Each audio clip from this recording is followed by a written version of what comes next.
Bildiğiniz gibi aslında kayyum tamamen seçilmiş belediye eş başkanları veya meclisi değil, bir bütün olarak seçmenleri, toplumun, halkın iradesini bir bütün olarak yok saymaktır. Yani sonuç itibariyle halk olarak bir irade beyanında bulunuyorsunuz. Bizi temsil edebilecek, bizi yönetebilecek kişileri seçiyorsunuz. Ama işte 10 yıllardır artık bir rejim haline dönüşen kayyum rejimi sizi değil de işte bir memuru yerinize atayarak toplumla, halkla bir bağlantısı olmayan bir memuru atayarak iradenizi gasp ediyor.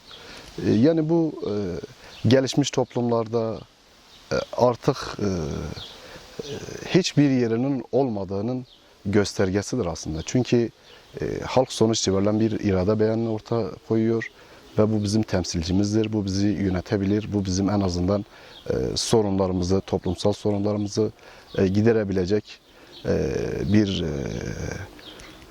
beyanda bulunuyor. Ama diğer taraftan, karşı taraftan hayır, siz bunu yapamazsınız. Biz istediğimiz, bizim normal gördüğümüz tırnak içerisinde işte bizim sizin seçtiğiniz değil de bizim atamış olduğumuz kişiler sizi yönetecek. Bu tamamen bir gasptır. Şöyle ki yani mesela Bahçesaray özelinde işte yıllardır Bahçesaray'ı yöneten zihniyet daha önce mesela belediye nasıl yönetiyorlardı? Belediyeyi 3-5 kişi işte oranın yöneticisi ve işte bir 3-5 kişi tek eline bırakılan tamamen yani o belediye dediğimiz işte o anlayıştan ziyade tamamen 3-5 kişinin işlerini görmekle görevliydi. Belediye mesela daha önce Bahçesaray özelinde mesela nasıl bir iş görüyordu? İşte beyin, şeyhin, ağanın tarlalarını belediye imkanlarıyla temizlemek veya işte onların otlarını biçmekle yani belediyenin Bahçesaray'daki temel görevi buydu. Yani halka işte yol yapalım, hizmet götürelim, kültürel açıdan yani orayı temsil edecek bir şeyler yapalım. Tamamen böyle bir kaygıları yoktu. Tabii 24 seçimlerinde yani belediyeyi kazanmamızla birlikte halk artık bir şeyleri gördü. Yani işte belediyeciliğin aslında nasıl bir şey olduğunu belki de Bahçesaray özelinde 6 aylık yani 6 aylık süreçte görevde kaldığımız sürede halk bunu birebir gördü ve haliyle belediyeciliğin nasıl bir şey olduğunu da görmüş oldular. Tabii yani bizden sonra yani 6 aylık süreden sonra baktığımızda aslında belediyeyi yine borçlandırdılar. Yine halka hizmet yerine tamamen işte 3-5 kişi yine yandaşın cebini doldurmak. Mesela baktığımızda EKAP sistemine baktığımızda bugüne kadar Bahçesaray Belediyesi'nin yapmış olduğu hiçbir ihale yok. Ama el altından doğrudan teminle, davetiyeyle yani baktığımızda görünürde bir iş yok. Ama belediyenin bütçesinden çıkan para muazzam bir para yani. Bu demek oluyor ki yine aynı zihniyet Bahçesaray Belediyesi'ne çöreklenmiş. Bir şekilde yandaşların ceplerini doldurma gayesindedir. Tamamen yine halktan kopuk. Yine aynı dediğimiz şekilde nasıl ki yıllar önce işte 3-5 kişinin yine bahçesinin tarlasının sürmek yani belediyenin görevi nasıl öyle yapmışlarsa yine aynı şekilde yine bir yandaşın belediyenin temel görevi şu anda Bahçesaray'da yandaşın işte otunu biçmek, yandaşın otunu araçlarla taşımak. Keşke yani bir bütün olarak halkın işini de aynı şekilde görseler ama maalesef 3-5 kişi dediğimiz gibi. Yani Bahçesaray kayyumuna gelirsek daha doğrusu, daha önce yani birkaç defa buna değindik açıkçası. Yani biz daha önce ben Bahçesaray Belediyesi'nde inşaat mühendisi olarak 2014 seçimlerinden sonra Bahçesaray Belediyesi'nde inşaat mühendisi olarak görev yaptım. Tabii Bahçesaray küçük bir yer olduğu için sadece işte inşaat mühendisi değil de yine yazı işleri müdür vekilliğini yaptım. Yine yani personel eksikliğinden ziyade fen işleri müdür vekilliği yaptım. Yine bununla birlikte evlendirme memurluğu da yaptım. Bununla beraber yine Bahçesaray'da basın yayın birimiyle görecek herhangi bir personel olmadığı için onu da yine dönemin belediye başkanının oluruyla basın yayın işlerini de ben yürütüyordum. Tabii yine o süreçte bir basın açıklaması oldu. Basın açıklamasına da ben tabii seçilmişlerin olduğu bir basın açıklaması ve belediyenin basın yayın organı görevini yürüttüğüm için yine orada görüntüler aldım. Nasıl ki bir işte oradaki kolluk kuvveti nasıl görevini icra etmişse, nasıl görevini yapmışsa ben de aynı şekilde görevimi yerine getirdim. Tabii 2024 seçimlerinden sonra seçilmemizle birlikte bir suçmuş gibi dayatmalarla önümüze işte daha önce aslında İçişleri Bakanlığı buna ilişkin bir yazılı savunmamızı almıştı ve herhangi bir sorun teşkil etmediğini en azından dediğimiz işte 2015-16 yıllarında 2018'e kadar herhangi bir sorun falan yani en azından dosyaya ilişkin dosya kapanmıştı. Tekrar 2018'de soruşturma başlattılar. Hatta bu soruşturma yani ben 2 defa duruşmaya da katıldım. Hatta hakime sordum yani dedim ki ben hukukçu değilim.